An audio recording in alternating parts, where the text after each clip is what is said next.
દર્શક મિત્રો, આપ જોઈ રહ્યા છો ગુજરાતની એક એવી ચેનલ કે જે તમારા શહેરના પળે પળના સમાચારો તમારા સુધી પહોંચાડે છે.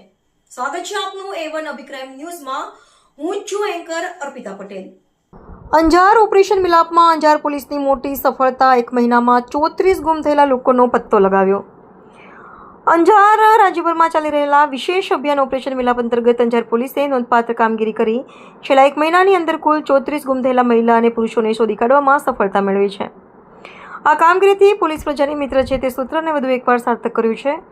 પોલીસ મહાનિરીક્ષક સરહદી રેન્જ ભુજ ચિરાગ કોડગડિયા, પૂર્વ કચ્છ ગાંધીધામના પોલીસ અધિક્ષક સાગર બાગમાર તથા અંજાર વિભાગના નાયબ પોલીસ અધિક્ષક મુકેશ ચૌધરીના માર્ગદર્શન હેઠળ આ અભિયાન હાથ ધરવામાં આવ્યું હતું. અંજાર પોલીસ સ્ટેશનના પોલીસ ઇન્સ્પેક્ટર એચ જાડેજાના નેતૃત્વમાં અલગ અલગ ટીમોની રચના કરી ટેકનિકલ સર્વેલન્સ અને હ્યુમન ઇન્ટેલિજન્સના આધારે તપાસ હાથ ધરવામાં આવી હતી. ટીમોએ જિલ્લા તેમજ રાજ્ય બહાર સુધી તપાસ ચલાવી વર્ષ 2017થી 2026 દરમિયાન ગુમ થયેલા લોકોની શોધખોળ કરી હતી. રિપોર્ટર ભરત ઠાકોર, કચ્છ.